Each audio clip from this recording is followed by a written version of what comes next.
Alright, so tuloy tayo sa ating ginagawang pag-aaral para sa ating TDLC Learning Hub. Gusto ko muna explain sa inyo kung paano at saan natin gagamitin si HOD. So, kaya siya tinawag na HOD. It is a previous high of the trading, yung candle kahapon. And then, yung low naman, no, andito yan sa ilalim, of course, yung low. And then yung high na sa taas. So, minamarkahan natin to. Bakit nga ba?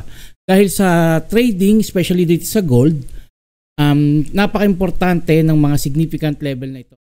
Dito nagkakaroon ng reaction most of the time si market. Punta tayo ng 1 hour. So kung manonotice nyo ito mga boss, yung low of the day na trading day kahapon is somewhere here, 3203. Nagkaroon ng support level sa area na ito. Kadalasan, no, nakikita natin, nagre-react dito si market sa, nakikita ninyo ngayon sa ating chart. So napansin nyo, no, nag-create siya ng low of day and then nag-try lang mag-pump, then bumagsak ulit ng kaunti and then nag-bounce siya, no, nag-bounce siya pataas. This is 1 hour time frame, no, 1, 2, 3, 4. Fourth time siya nag-attempt na mag-support dito sa level na to. So napakalinis ng kanyang movement when it comes to HOD and LOD. Ina-expect natin to, mauuntog siya rito, no, or magre-resist.